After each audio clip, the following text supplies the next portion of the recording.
In this video, we're going to be looking at how effective a light truck like this Canter is off-road, what's it like in really tight four-wheel drive tracks, and some of the driving techniques you use when you're driving on compared to a normal four-wheel drive.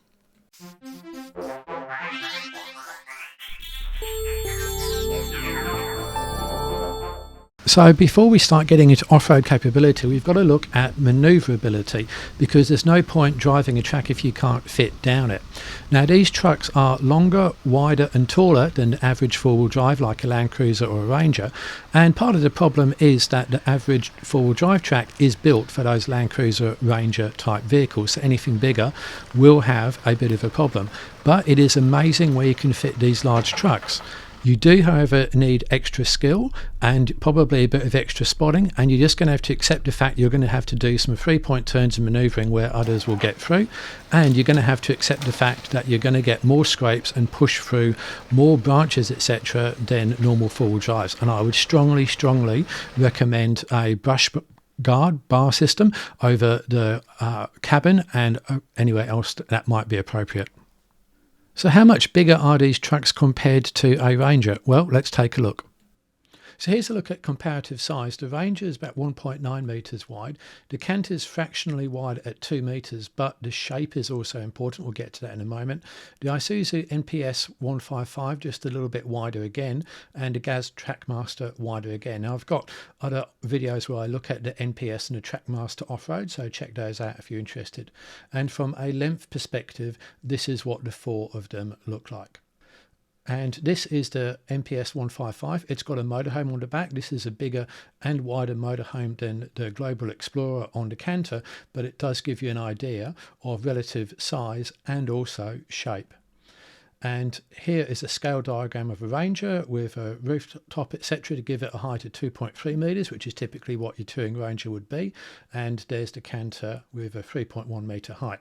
Now, when you're going through narrow stuff, this is the difference. So the Ranger can get fairly close to the tree, but the Canter with the motorhome has to get a lot further away. When you're spotting, you really need to look up as opposed to sideways when you're spotting one of these trucks. So that's the distance of the Ranger's wheels, that's the distance of the Canter's wheels, and typically the Ranger's more or less going to hit things at the side of the body panel there, round about where the wing mirror is, whereas generally the first place the Canter motorhome's going to hit things is right at the top, so that's why you need to look up. Now, from a turning circle perspective, the Canter's 14.4 metres and the Ranger is significantly shorter at 13.4 metres. Now, one tip, that is with four-wheel drive engaged. When you engage four-wheel drive in either of those vehicles, the turning circle will get wider. And here's a tip for you Canter owners. If you are in a really tight situation, simply unlock your freewheeling hubs. That will get you two-wheel drive low range and a tighter turning circle, although you will be in two-wheel drive, but that might be okay if you're manoeuvring around some really tight trees. So in summary, for manoeuvrability, the vehicle can fit down a lot of relatively narrow tracks, although it will never match a normal four-wheel drive. It does require more care and skill and time. You should expect more scrapes and scratches than usual. Spotters and cameras are helpful, and remember, look up. And chainsaws and saws also useful where you are permitted to carry them. And in a future video, we'll take a look at how we got the truck out of this little situation here, which will be a good lesson for manoeuvring generally, including caravans, but also especially these trucks. Now, a note on ride comfort, because that is often a critical point for these trucks, because they have leaf springs and they're not designed to ride comfort and you're sitting right over the front axle. In the case of this vehicle, 37-inch tyres and air suspension seats both sides. When I drove it and was a passenger in it, I actually found it to be quite comfortable with those tyres aired down to about 25-28 psi, certainly not noticeably different from what a Land Cruiser or a Ranger would have been. So tip then, option to 37-inch tyres unless you need to go for towing, and I've got another video on that, and the air suspension seats are definitely worth the money. So now we're going to look at some general clips of the vehicle to start with coming down a hill. Now you can see here that it's bouncing a bit, but the suspension damping and design is actually quite good. I'm pretty pleased with that. First gear low range gives pretty good engine braking as well. And look at the flex now. Both the chassis and the suspension flex pretty nicely, allowing all four wheels to be kept in good contact with the ground. And it just never ever seems like there's going to be any drama at all. So a fairly impressive descent. Now coming through the mud here, this is where the advantage of 37-inch wheels comes in, because they're just so tall that they can continue actually sort of clambering over obstacles, and yeah, you can see contacting a branch there, which smaller cars wouldn't have done. However, the ground clearance is not as big as you'd expect given the 37-inch tyres, because those differentials are so big and you've got the spring hangers and everything else. But that said, it's pretty much as good as a sort of Ranger or Land Cruiser would be in terms of ground clearance.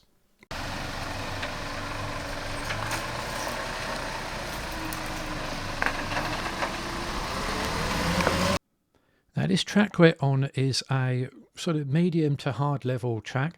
There's certainly tougher tracks out there, but those tracks are typically not the ones you'd need to take to get to any tourist destination.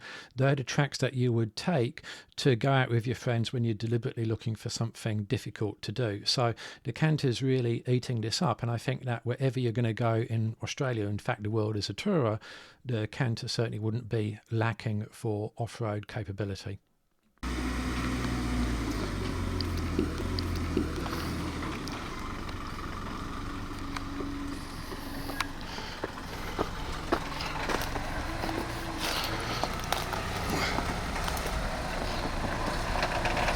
So this is how to drive the Canter off-road, essentially very slowly. First low, feet off the pedals, just maybe a little bit of accelerator. You've got tall tyres at 37 inches, you've got a lot of flex and a lot of good clearance. You just let the vehicle do the work and then just carefully steer. Now you're going to see the back end slide out just a little bit there, and that's because there's more weight over the back than the front, so that is something to be aware of whenever you're manoeuvring a vehicle like this. And you can see over here again, the car's not running away. This is a steeper downhill than I can show on the video, but it's just coming down under complete control, never looking like lifting a wheel, and the suspension's got the body nicely under control as well.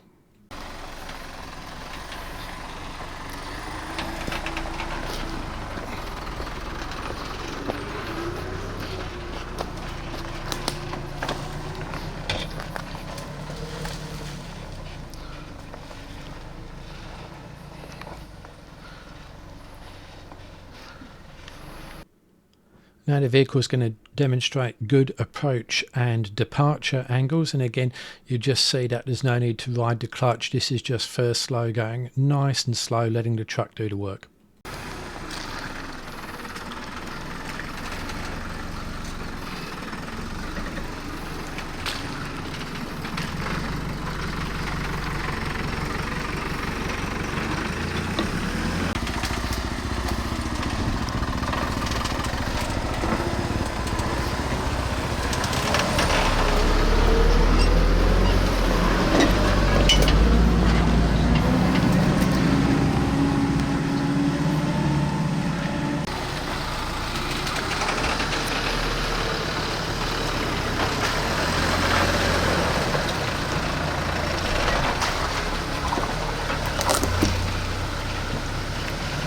It's also notable the owner is new to truck driving but a very experienced four-wheel driver, and it took him no time at all to really begin to learn how to drive a truck off-road as opposed to a four-wheel drive.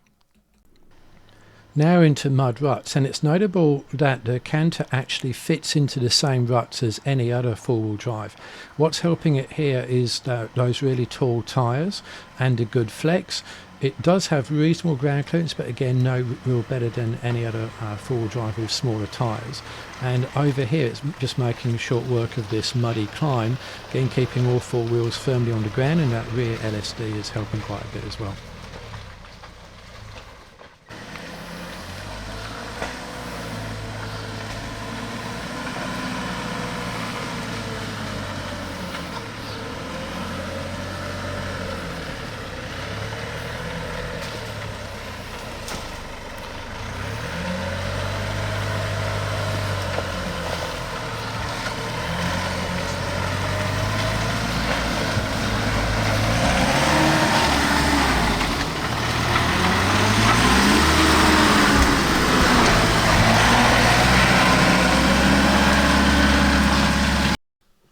So he put the truck on the weighbridge to see how much it would weigh, and the front axle was 2.3 tonnes, the rear axle was 2.7 tonnes, so a 46 to 54% front rear split, total just over 5 tonnes. Now missing for long range touring would have been water, quantity 200 litres, diesel, quantity 120 litres, wife, quantity 1, miscellaneous gear 20 kilograms, and that brings us to about 400 kilograms all up. The GVM is 6 tonnes, so even fully loaded that would be a solid 500 kilograms under the GVM. So this was a rutted climb, and we sent our safety car up, a GU Patrol with 35-inch tyres. It does have twin lockers, although the diffs are open in this case, and as you can see it came up without too much difficulty. So let's see how the Canter gets on, and this is the first run.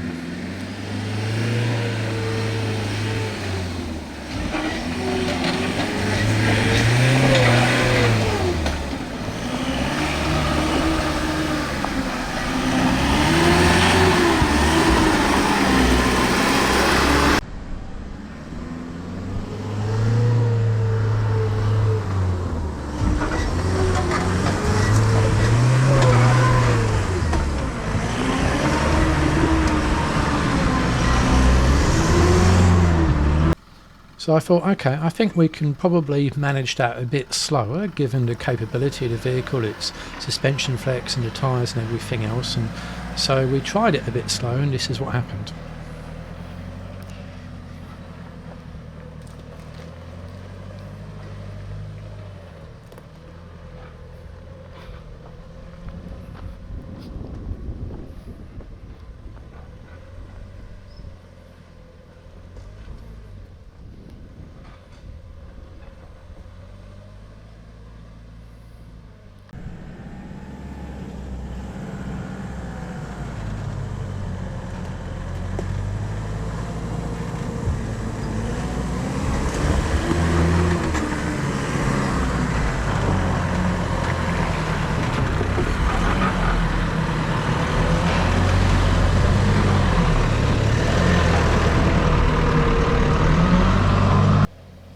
Now this is a descent which has the vehicle in first low using a bit of exhaust brake but not actually touching the pedals. I'm driving it in this case.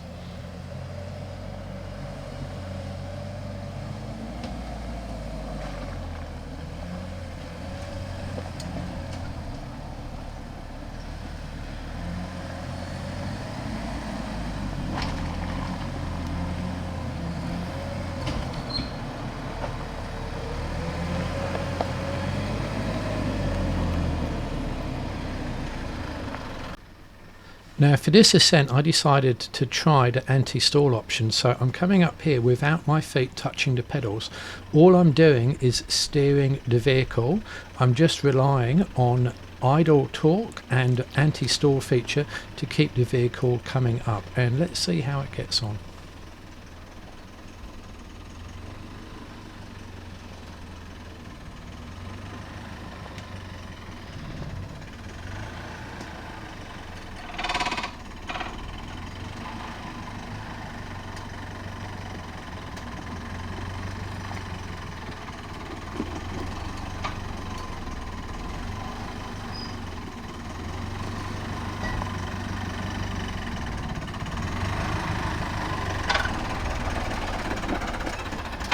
Well, I was super impressed with that because that is a heavy vehicle and I had not touched the pedals up until the point it stalled, and that is pretty steep and pretty rutted.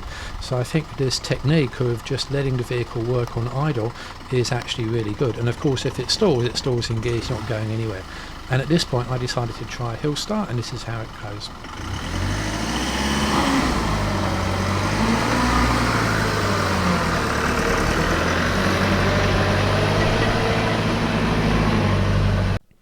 So here's a look at the front of the vehicle. There's the underbody protection for the front axle and the diff. Here's the winch. It's an £18,000 Sherpa winch. I would definitely recommend fitting one of those, and also one to the back. This vehicle doesn't have one at the back, but I think that's a good idea.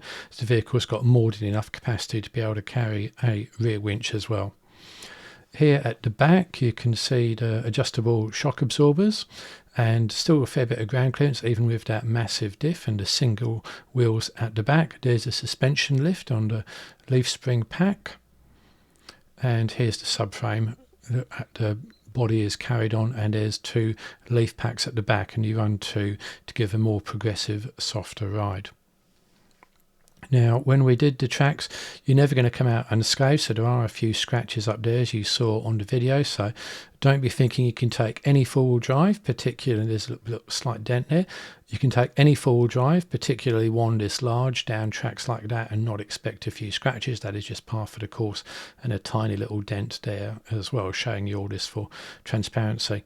Underneath the vehicle, there's no underbody protection, but it is pretty high up out of the way, but I wouldn't want to get a rock on that transfer case. But then again, there's so much clearance, it's pretty unlikely you're going to find that much of a problem. And I would definitely option a bull bar and this brush bar over the top. So I spent the day driving the Fuso Canter GX, and there's a few things I've learned which I think would be useful to pass on to current and potential owners. First thing is, as I found before, it's an immensely capable vehicle.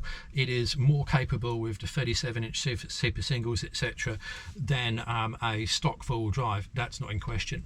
Now, what we've done today is tight forest tracks, and that's where the vehicle has a disadvantage because of its size and manoeuvrability. It's much taller, it's a bit wider, but not only is it wider, it's actually slab-sided, and therefore when you go on a side angle you really start to get in contact with the vegetation.